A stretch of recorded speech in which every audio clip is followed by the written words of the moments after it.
प्यारे बच्चों नमस्कार। चाणक्य कोचिंग सोनीपत के इस वीडियो में आपका स्वागत है।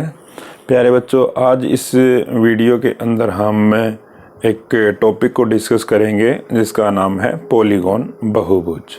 तो इसके बारे में मैंने आपको एक दो वीडियो डाली थी जो पहले, उसके अंदर भी डिस्कस किया था कि वे पॉलीगॉन है क्या।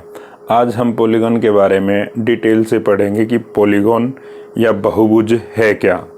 तो आइए शुरू करते हैं। जैसे अगर हम पॉलीगॉन की डेफिनेशन की बात करें तो उसको क्या कह सकते हैं? A closed plane figure made up of several line segments that are joined together, the sides do not cross each other, two sides meet at every vertex. तो कहने का मतलब क्या है कि पॉलीगॉन क्या होगी कि रेखाखंडों से बना एक सरल बंद वक्र, यानी रेखाखंडों से बना एक सरल बंद वक्र क्या कहलाता है? बहुभुज। फॉर एग्जाम्पल देखिए कैसे कि रेखाखंड यानी रेखाखंड, ये मैं एक रेखाखंडों से बना हुआ कोई भी एक बंद वक्र क्या कहलाएगा? बहुभुज। तो मैंने यहां पर 3 रेखाखंड लिए और इनसे मैंने क्या है, एक आकृति बना दी ABC। मैं इसको नाम दे देता हूं ABC। तो ये क्या कहलाएगा? ये एक बहुभुज है, यानी पॉलीगॉन है। इस तरह से आप कितने भी रेखाखंड लेके कोई भी आकृति बना सकते हैं। अब मैं क्या करता हूं, 4 रेखाखंड लेता हूं, जैसे A, B, C और D। तो ये भी क्या कहलाएगा? बहुभुज। इस बहुभुज के अंदर भुजाएं, यहां पे बहुभुज के अंदर भुजाएं कितनी थी? 3। यहां पे कितनी है? 4। तो इस तरह से आप कितने भी रेखाखंड लेके बहुभुज बना सकते हो। एक चीज आपने ये ध्यान रखनी है, देखिए ये किसी न किसी, दोनों रेखाखंड किसी न किसी बिंदु पर जाकर मिलेंगे। जैसे A और C, B और C, ये C पर जाकर मिले हैं। ये क्या कहलाएगा? इसका शीर्ष कहलाएगा, वर्टेक्सिस कहलाएगा। तो इसी तरह से आप कितनी भी भुजाएं रेखाखंड लेके उनसे अलग अलग बहुभुज बना सकते हैं। अब जैसे मैं 5 भुजाएं ले लेता हूं, 5 भुजाओं का बहुभुज, इसको हम पंचभुज भी कहते हैं। ये पंचभुज A, B, C, D, E, तो ये भी क्या कहलाएगा? एक बहुभुज। ये भी क्या कहलाएगा? कि बहुभुज। तो यहां पर भुजाएं कितनी हैं? 5। जितनी भुजा होंगी पॉलीगॉन के अंदर यानी बहुभुज के अंदर, उतने ही कोण मिलेंगे। जैसे कोण, इसके अंदर 3 कोण मिलेंगे और 3 ही भुजाएं हैं। यहाँ पे 4 कोण मिलेंगे और 4 ही भुजाएं हैं। तो प्यारे बच्चों, सबसे छोटा जो पॉलीगॉन होता है वो त्रिभुज होता है। तो पॉलीगॉन के बारे में शायद आप लोगों को सभी को समझ आ गया होगा कि पॉलीगॉन है क्या। अब देखना प्यारे बच्चों, यदि मैं एक ऐसी आकृति ये खींच देता हूं तो क्या ये एक पॉलीगॉन कहलाएगी? ये पॉलीगॉन, ये बहुभुज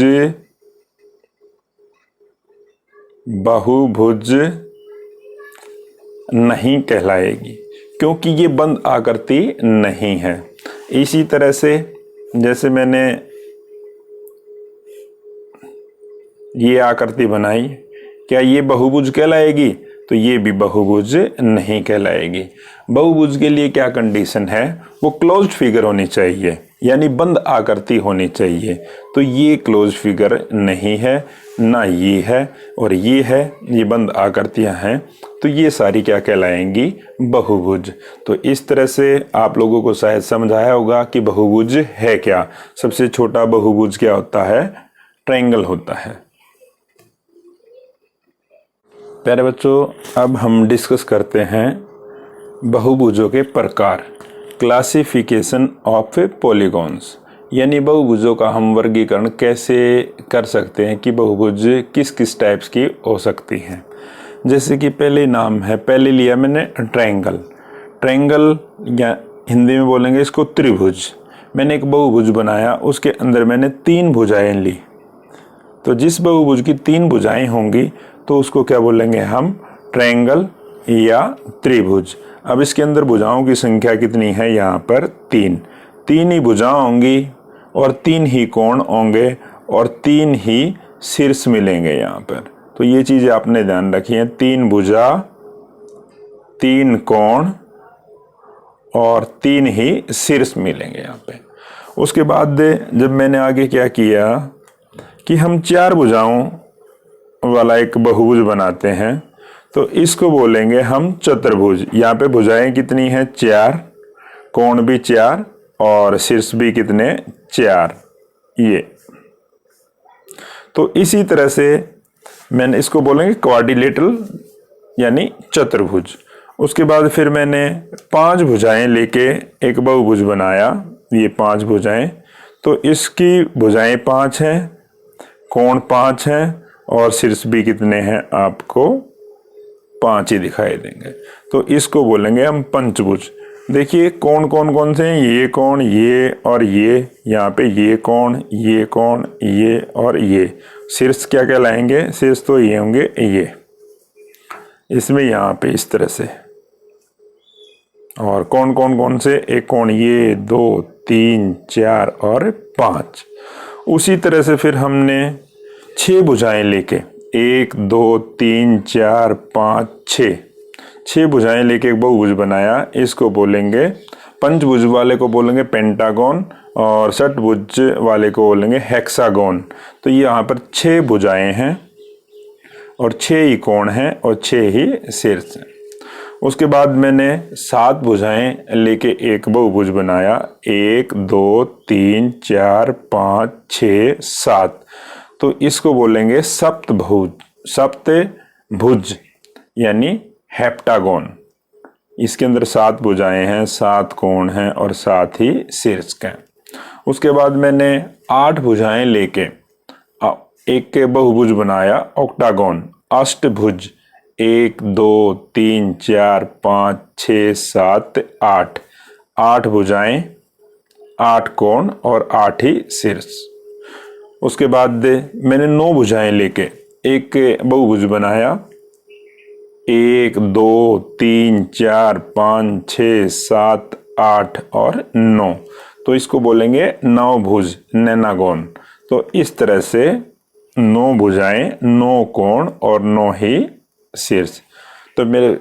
तो ये आपको शायद ये कंसेप्ट क्लियर हो गया होगा कि बहुभुजों के प्रकार क्या क्या हैं, बहुभुजों को हम कैसे उनका वर्गीकरण कर सकते हैं। तो बहुभुजों के बारे में अब हम नेक्स्ट कुछ रिजल्ट हैं वो पढ़ते हैं। प्यारे बच्चों, अब हम जानेंगे रेगुलर और इर्रेगुलर पॉलीगॉन, यानी समबहुभुज और विषम बहुभुज ये क्या है। इसको बड़े ध्यान से समझना। मैं एक बहुभुज बनाता हूं, मान लीजिए कि मैंने एक ट्रायंगल बनाई,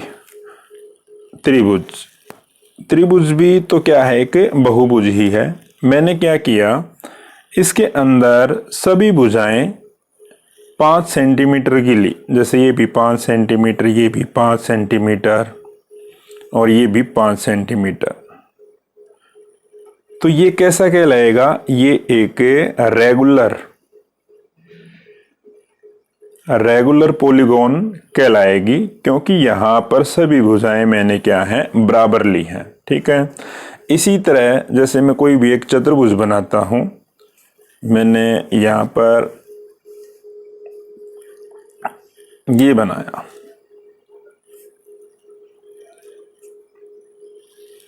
ये भी एक पॉलीगॉन है। मैंने ये 6 सेंटीमीटर, ये 6 सेंटीमीटर, ये भी 6 सेंटीमीटर और ये भी 6 सेंटीमीटर इसकी भुजाएं ली।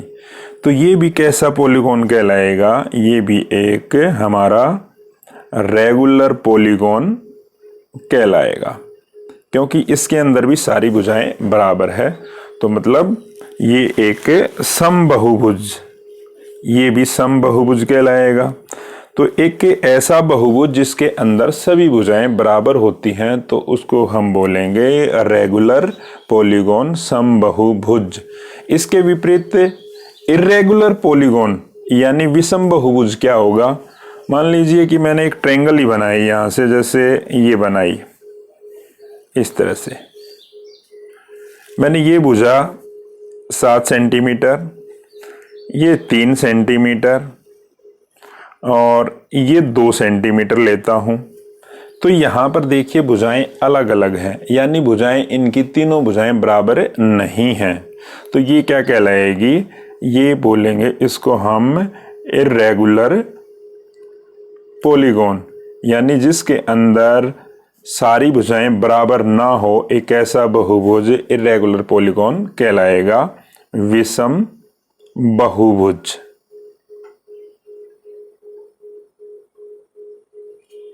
जैसे वर्ग है, वर्ग क्या कहलाता है? एक रेगुलर पॉलीगॉन कहलाएगा। तो इस चीज को आप बड़े ध्यान से समझना।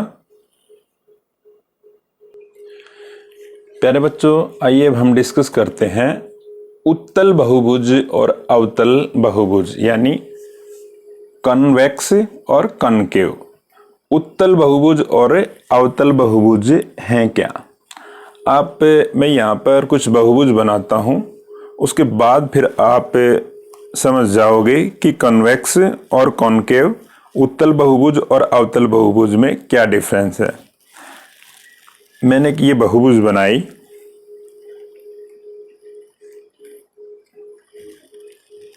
एक ये बनाई,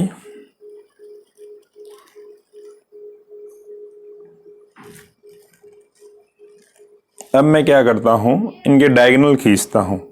जैसे ये डायगोनल, एक डायगोनल ये, इसका एक डायगोनल ये, तो इसके अंदर 2 ही डायगोनल मिलेंगे।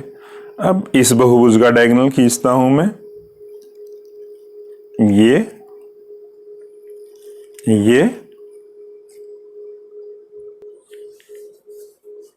और ये और ये।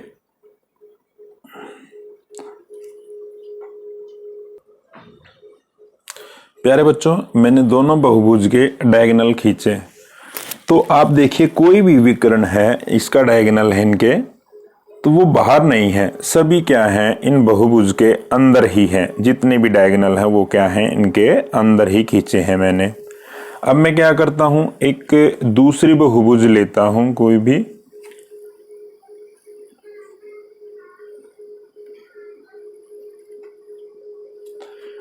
तो हम इस तरह से एक बहुभुज लेते हैं और मैं इसके डायगोनल खींचता हूं।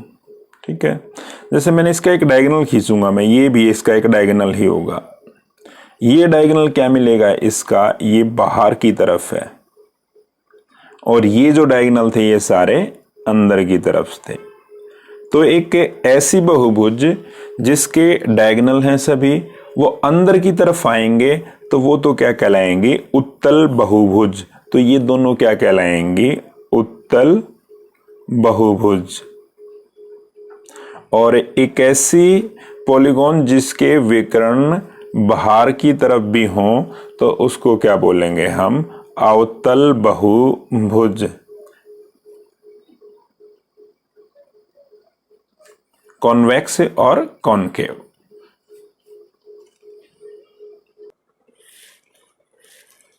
प्यारे बच्चों, अब हम एंगल्स के बारे में डिस्कस करेंगे, किसी भी पॉलीगॉन के कोणों के बारे में। तो जैसे कि मैंने आप 2 तरह के एंगल बनेंगे यहाँ पे, एक तो इंटीरियर एंगल्स और एक एक्सटीरियर, आंतरिक और बाह्य। जैसे कि पहली जो ये आकृति है, इसके अंदर ये त्रिभुज की आकृति है, इसके अंदर जो ये कोण है, जैसे मैं नाम देता हूं, मैंने कोणों के नाम दिए, जैसे इसको कोण 1, इसको कोण 2, इसको कोण मैं दे देता हूं 3, इसको कोण 4 और इसको कोण 5 और इसको कोण 6। तो यहां से आप देखिए, तो ये जो अंदर के कोण, कोण 1 कोण 3 और कोण 5। इस आकृति के अंदर ये आपको क्या कहलाएंगे, ये हैं सारे इसके इंटीरियर एंगल यानी आंतरिक कोण। दूसरी तरफ कोण 2, कोण 4, कोण 6, ये इसके कहलाएंगे एक्सटीरियर एंगल।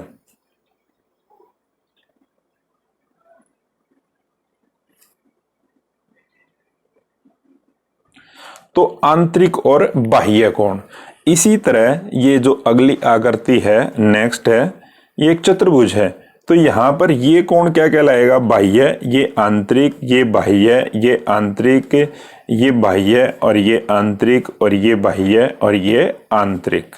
ठीक है, आप कोई भी फिगर ले लीजिए इस तरह की पॉलीगॉन, उसके अंदर आंतरिक और बाह्य कोण आपको मिलेंगे।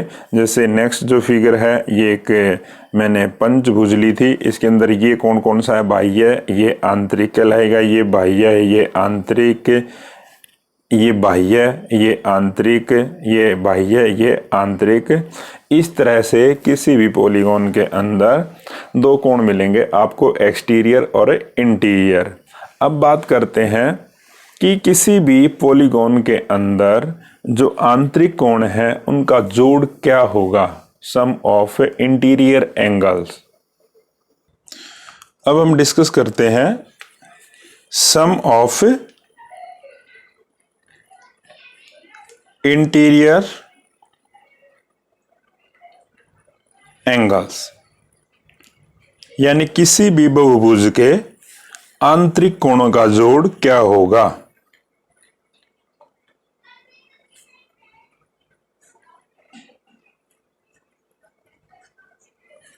आंतरिक कोणों का जोड़ क्या होगा।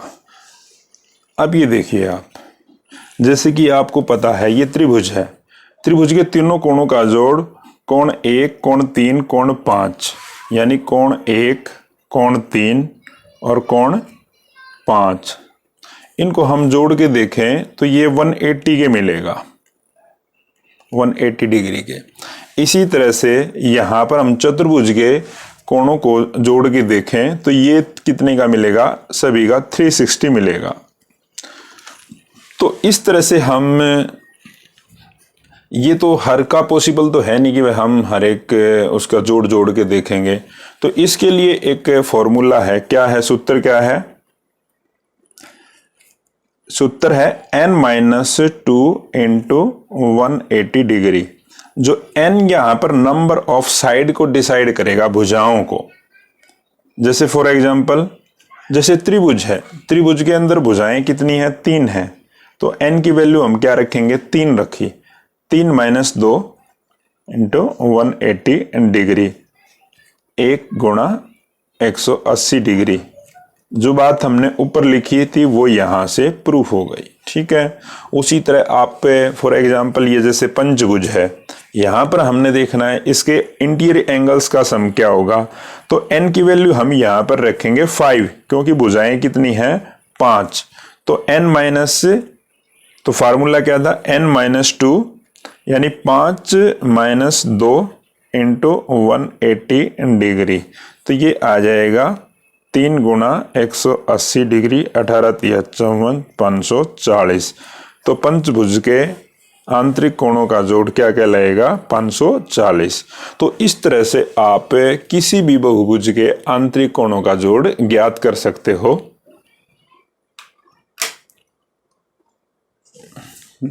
प्यारे बच्चों, अब हम देखते हैं किसी भी पॉलीगॉन के जो बाह्य कोण होंगे उनका जोड़, एक्सटीरियर एंगल का जोड़ कितना होगा। फॉर एग्जाम्पल, मैंने यहाँ पर जो पहली फिगर ली है, ये मैंने एक त्रिभुज ली है, और त्रिभुज भी ऐसी इक्विलेटरल ट्रायंगल, यानी इक्विलेटरल ट्रायंगल के अंदर सभी कोण क्या होते हैं, बराबर होते हैं। तो मैं सभी कोण ये कितने के ले लेता हूँ, ये 300, ये 60 डिग्री, ये भी 60 डिग्री और ये भी 60 डिग्री। तो इस तरह से ये कोण बाकी कितने का बचा, 120 का, क्योंकि सीधी रेखा पर बनाए गए स्ट्रेट लाइन पर जो सभी कोण होते हैं उनका जो जोड़ होगा वो कितना होता है, 180 डिग्री होता है। 180 में से मैं 60 लेस करूंगा तो मेरे पास 120 बचेंगे, तो ये एंगल कितने होया 120 का। इसी तरह से ये कोण भी कितने आया 120 का, और ये भी होगा 120 का। अब मैं भाई ये इन सभी कोणों का जोड़ करके देखूं तो बाहर के जो कोण आए ये भी 120 था, और मेरे को ये भी 120 डिग्री मिला, ये भी 120 डिग्री मिला, तो इस तरह से मेरे को टोटल 360 मिलेगा।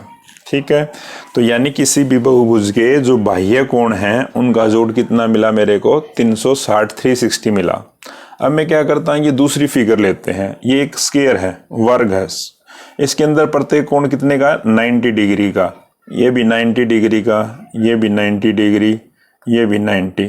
अब ये देखिए आप, ये कोण कितने का मिलेगा आपको, स्ट्रेट लाइन पे है तो ये भी 90 का मिलेगा, तो ये भी कितने का मिलेगा 90 पे, क्योंकि सीधी रेखा पर बने सभी कोणों का जोड़ 180 होता है। 180 में से मैंने क्या किया, यहाँ पे अंदर वाला कोण लेस कर दिया, तो ये कितना मिला मेरे को 90 डिग्री। उसी तरह ये भी 90 मिलेगा, ये भी 90 मिलेगा। तो यदि मैं इनको जोड़ता हूं तो ये जोड़ मिलेगा मेरे को 90 प्लस 90 प्लस 90 प्लस 90, तो ये मिलेगा मेरे को 360। तो इस तरह से प्यारे बच्चों ये प्रूव है कि जो भी बाह्य कोण होंगे, एक्सटीरियर एंगल होंगे किसी भी पॉलीगॉन के, उनका जोड़ 360 डिग्री मिलेगा।